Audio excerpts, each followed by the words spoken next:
这个65岁的老人睡了一觉醒来，竟变成20岁的少女，但他还不知道自己的变化，提着垃圾袋就去追赶开走的垃圾车，完全没有注意到自己老迈的身体今天怎么能跑那么快，居然追上了垃圾车。环卫工人看着他的打扮觉得稀奇，说你这样年轻的女孩，穿着老人家的衣服还挺好看。他很诧异，跑到倒车镜前才看到自己变成20岁时的样子。回到家还是难以置信，一个男人突然出现，吓得他连连后退。男人拉住他的手说，是我让你返老还童，你可别忘了我们的契约。他叫如月，从小因为家庭原因一直帮家里干活，没时间交朋友，好不容易考上大学，霸道的父亲却不允许他去上学，他就这样活到65岁还是处女之身。直到母亲去世，在整理母亲的遗物时，发现一个画着黑猫的屏风，伸手抚摸不小心被刺伤了手，他拔出尖刺，血液却溅射到屏风上，刚想用手擦掉血迹，却发现血迹突然消失，他还不知道屏风里封印着一只猫妖。到了晚上，如月在睡梦中有人问他有什么愿望，他说想要回到20岁，要去上大学，要谈一场恋爱。醒来之后发现房间里有一只大黑猫，随后大黑猫幻化成人形，还说要帮他实现愿望，因为他的处女之血触发了契约，只有实现他的愿望，猫妖才能完全解除封印。可是如月已经吓昏过去，猫妖只能拖住他的脸，把法力传输过去，让他老迈的身体恢复青春。如月看着自己年轻的身体，掐着自己的脸，这才真的相信自己返老还童。他坐在公园的长椅上，感受着青春的活力，腰不酸了，腿也不疼了。他高兴地和小孩赛跑，在公园里玩得不亦乐乎。回到家，猫妖递上一张纸，是一张大学的入学通知书。他看着通知书，感叹着猫妖的神奇，兴高采烈地来到梦想的大学校园，却被周围的人嘲笑穿的老土。他赶紧脱下外套，露出碎花连衣裙，嘲笑声更大了。正在他不知所措的时候，突然被一个人撞到，这个男人叫小白，巧的是两人竟然是同班同学，于是结伴去教室。如月第一次来到大学教室，十分拘谨，言行举止也很老派，这一切都让小白觉得很有趣。下课之后，小白主动带他熟悉校园，而如月还用小本子画下地图，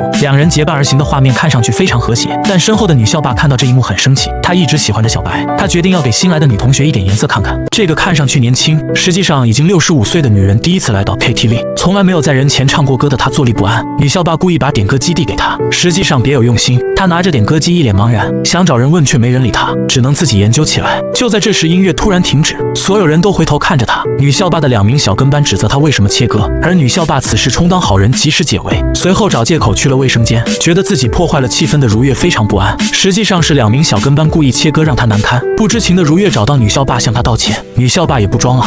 正直うざいから帰って今すぐ。真城くんってさ、結構誰にでも優しいから、たまにあんたみたいのがくっついてくんだよね。どんくさいのが1人いると場が盛り下がっちゃってさ。如月还是向他道歉，2名小跟班把他的衣服和包包扔在地上，向他索要 KTV 的费用。如月也乖乖地交了钱。出来之后的如月失魂落魄，即便拥有了20岁的身体，但他的灵魂还是65岁。他不知道怎么和年轻人相处。此时猫妖及时出现，责怪他65岁还对年轻人小心翼翼。既然已经重获青春，就应该有不一样的生活方式，难道还要重复之前65年的人生吗？猫妖的话让如月意识到自己应该做出改变。他回到 KTV 却被校霸拦住，这回他没有退缩，表示一定要唱一首歌。没等女校霸发威，小白及时出现，他拉着如月的手回到包厢。如月唱了一首40年前的老歌，虽然大家都没有听过，还是报以热烈的掌声。得到大家的认可，他很高兴。校霸却不高兴了。回到家，他把脏衣服放好，突然鼻子动了动，身上发出一道光芒，随后光芒从身体里飞出，而他也回到65岁的样子。没多久，光芒又飞回来，他又变成了20岁。找到猫妖询问原因，原来这道光芒是猫魂，因为猫妖被长期封印，订立契约的那晚法力不稳定，猫魂在深夜11点到1点的2个小时会自动离开身体，估计是闻到老鼠的味道抓老鼠去了。等到猫妖的封印完全解除才能稳定下来，也就是等如月实现愿望才能稳定。猫妖鼓励他一定要学业有成，一定要努力追求有缘人。而情人节很快就要到了，他亲手制作了巧克力，打算送给帅哥小白。但是到了晚上，他的身体突然发出一道光芒，随后光芒从他身体飞出，他瞬间变回65岁。猫妖告诉他那道光芒是猫魂，因为他被封印太久，签订契约的时候法力不足，导致猫魂不稳。每到夜里11点至1点的2个小时就会出现这种情况。想要彻底解决这个问题，他必须尽早实现愿望，完成契约，这样才能彻底解开猫妖的封印，他体内的猫魂才能稳定。过了1点，他果然变成20岁，但是他和小白一直相敬如宾，朋友有余，恋人未满，可把猫妖着急坏了，劝他加快进度，适当的时候应该增加肢体接触。情人节这天，如月鼓起勇气准备送巧克力，没想到被女校霸抢先，他怯场了，默默地把巧克力放回包里。回到家的他抱怨突如其来的暴雨，猫妖告诉他马上有客人上门，一定要把人留住。如月不以为然，这么大的雨怎么可能有客人来？话音未落，门铃就响响了，小白出现在家门口。原来他在路上捡到如月的钱包，特意冒雨送来，送完钱包就要走。如月赶紧拉住他，让他等雨停了再走。小白正想着孤男寡女不合适，猫妖及时出现，说洗澡水已经帮你准备好了，自我介绍是如月的亲戚，还特意强调如月在家天天提起你。既然家里还有其他人，小白也没有了顾忌，他舒服地泡着澡。另一边的如月帮他准备浴衣，猫妖又来助攻，说送浴衣的时候顺便帮他搓一下背，就能大功告成。如月急忙拒绝，猫妖怪他浪费自己费尽心机创造的机会。原来是猫妖偷偷拿走了他的钱包，再把钱包放在小白必经之路上，这才有了小白冒雨送钱包的事。虽然猫妖为了解除封印煞费苦心，但如月觉得自己毕竟65岁，他的喜欢只会让小白感到困扰，只要待在他身边做朋友就好。猫妖也很无奈。小白洗完澡出来，如月已经准备了晚餐，两人正在尬聊。猫妖再次助攻，他拿出如月不好意思送的巧克力，说这是他亲手制作为你准备的，还表示被褥已经铺好了，随时可以休息。这波操作让如月不知所措，赶紧岔开话题，还把猫妖赶走。小白吃下巧克力也让如月非常高兴，两人本就郎有情切有意，聊着聊着气氛也刚刚好。小白正准备表白心意，如月的鼻子却突然一动，糟糕了，马上11点要变身，准备逃走却被绳子绊倒，身体顺势倒下压在小白身上，这下要穿帮了，吓得他不敢动弹。他心里发慌，要是被发现自己是老奶奶，肯定把心上人吓跑，但是现在爬起来逃跑也会被发现，而男人还一直问他有没有摔坏，他只能死死地把男人压住不让他转身，恨不得把脸埋进地板。就在这时突然停电，他也趁机逃跑，原来是猫妖及时拉了电闸，他以停电不方便留客为由，把一脸蒙圈的小白请了出去。如月心有余悸地从柜子里爬出来，还担心就这样把他赶走了会不会生气，第二天就找他道歉，没想到对方不仅没生气，还约他一起去游乐园玩。惊喜来的太快，可把他激动坏了，赶紧找同学一起去买了新衣服。去游乐园的路上遇到了一个老头，不巧的是这老头是一名法师，他一眼看出这个女孩身上有妖气，决定跟上去一探究竟。两个人在游乐园也不急着去玩，就坐着聊天，天南地北兴趣爱好聊得正高兴，却看到旋转木马上的猫妖，他怎么来这里了？如月赶紧找个借口去找猫妖，正在质问他为什么监视自己，小白和女校霸出现了。女校霸从同学口中得知两人约会，急急忙忙赶来搞破坏，这时候却说是巧合，还提议大家一起玩。一辈子没谈过恋爱的如月还觉得人多热闹，竟然答应了。猫妖是恨铁不成钢，小白的脸色也不好看。就这样4个人坐在一起，女校霸故意说她和猫妖很般配，还拿走小白喝过的饮料放进嘴里。如月心里生气却不敢表现出来。女校霸的心机不止如此，她提议去鬼屋，还特意找他说要和小白组队，如月也唯唯诺诺地答应了，这让小白都不知道说什么。小白和女校霸先从鬼屋出来，他又开始挑拨了，说如月明明是和你约会还带个男人来，他们的关系肯定不一般。但小白选择相信如月。另一边法师老头已经布置好捉妖结界，猫妖还在鬼屋里教育如月，要追求爱情就需要勇敢。突然如月鼻子一动，猫魂飞出体外，她又变成65岁老太太。猫妖立即知道有人布下结界，只有破坏结界才能追回猫魂。如月拜托他和小白说一声让他先走，猫妖出来说如月受到惊吓，鬼屋负责人带他去休息。小白很担心，想要进去看看，被猫妖挡住去路。女校霸开心了，赶紧把小白拉走。如月确实在员工休息室，员工们都在嘲笑他一把年纪还到鬼屋玩。另一边女校霸继续挑拨，但小白就是不相信。为了证明如月和猫妖有不可告人的关系，女校霸决定回去找证据。她在休息室得知如月去了卫生间，又来到卫生间把如月堵在里面。如月在里面吓得不敢出声，女校霸直接喊来工作人员，谎称自己的朋友在里面可能出事了，要求撬门。眼看门就要被撬开，另一边的猫妖也找到结界并成功解除，同时如月也变回了20岁。出来之后，女校霸还要拉着她，她这回不怂了。私も嫌いです。あなたみたいな人。は？男の人と女の人の前で態度が変わる人、大嫌いです。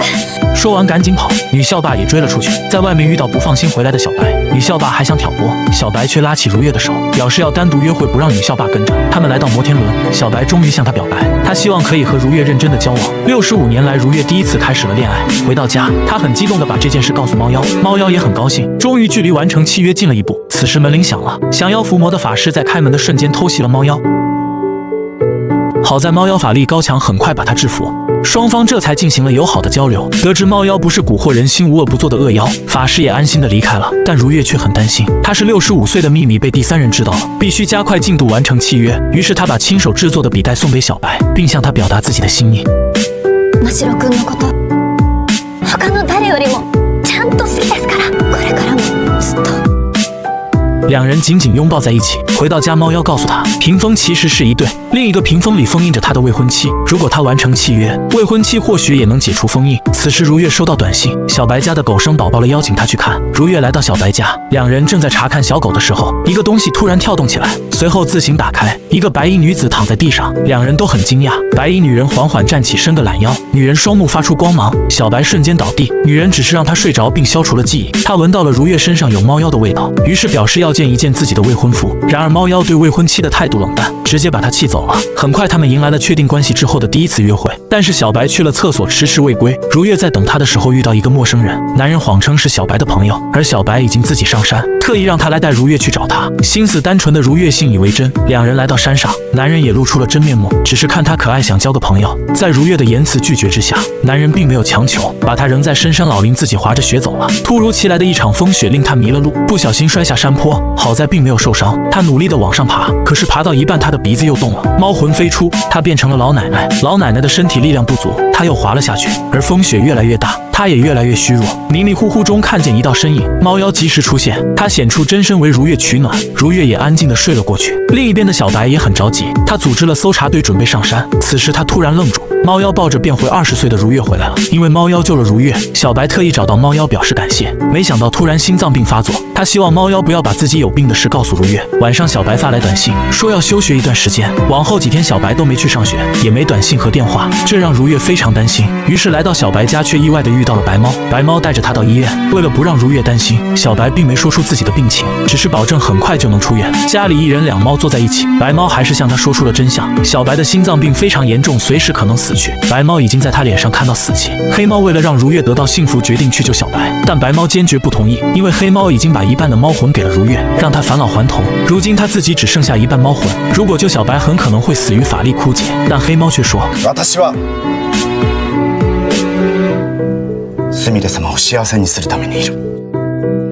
黑猫态度坚决，如月怎么能让黑猫去送死？他决定用自己身上的一半猫魂救小白，但这样他会变回65岁的样子。他患上绝症，只剩3天的生命，但第2天竟然痊愈了。经过详细检查，身体各项数据正常，甚至比正常人还要健康。医生也感叹这是医学奇迹，观察几天就可以出院。而男人若有所思，仿佛想起什么，原来昨晚如月来到病房，他最终还是决定用体内的猫魂拯救男友，哪怕结果是自己变回65岁的老奶奶。他向小白表示感谢，虽然在一起的日子很短，但一直都很幸福。他知道等小白醒来，两人再也没有可能，但他还是义无反顾地吻了上去，成功地将猫魂转移到小白身上。他走出病房已经是老奶奶了。恢复健康的小白来到学校，受到同学热情的欢迎，但是他并没有见到最想见的人。同学们告诉他，如月已经几天没来上课。他急急忙忙来到如月家门前，猫妖打开门走了出来，表示如月现在不方便见他。小白却在门口大喊如月的名字，被猫妖严厉制止，并让他回家等消息，等如月想见面时自然会联系他。房间内的如月得知小白身体健康，很高兴，但经过猫妖的提醒，他很快地意识到没有彻底了断，小白还是会来敲门的。于是他主动拨打了小白的电话。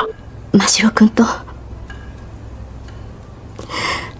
お別れしたいんです。小白不知所措，以为自己做错了什么。如月说，我现在已经配不上你了，我是个65岁的老太婆。她向小白道歉，隐瞒了这么久，也说明了自己和猫妖订立的契约。随后挂断了电话，再也忍不住泪流满面。小白难以置信，就像做梦一样。他回忆起过去种种，如月的行为举止确实像老人家。为了证实，他急忙来到如月家，疯狂地敲着门。猫妖让他回去，如月却决定面对现实和小白见一面。他换上两人初次见面时的衣服。当他缓缓走出来时，小白虽有心理准备，还是难以置信。如月坦然地承认，这才是自己真实的样子。缓过神的小白紧紧抓住如月的手，再次问他是不是如月，得到的是肯定的回答。猫妖也及时出面背锅，表示是自己为了解除封印，强行让如月变成20岁的样子，还鼓励他谈恋爱。为了让小白相信，猫妖还说出是如月用猫魂救了他，否则绝症怎么可能痊愈。小白终于相信了，他失魂落魄地跪在地上。如月邀请他出去走走，两人一起回忆过去的美好。如月真心地感谢他，让自己体验到了爱情的滋味。他向小白做最后的道别，小白拉住他想要挽留，却又不能说服自己和老太太在一起，只能看着如月离开。回到家的如月再也忍不住哭了起来。生活还在继续，两人都有各自的生活轨迹，似乎不会再有交集。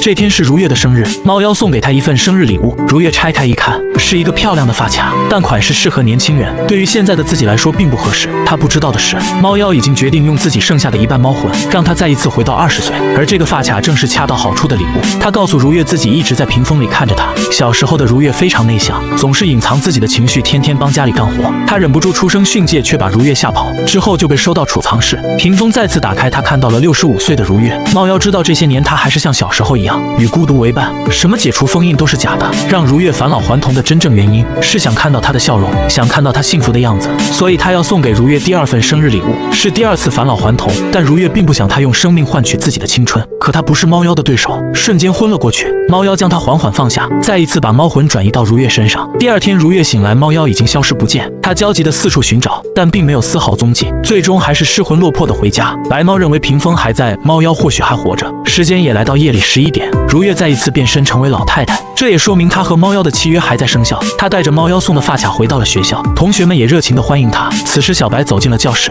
两人坐在一起，如月向他说明了再次变成20岁的原因，但他们之间已经产生隔阂，再也无法回到过去。小白也决定出国留学，如月有些吃惊，但马上笑着送上了祝福。两人最终还是分离，而一只黑猫正在远处看着他们。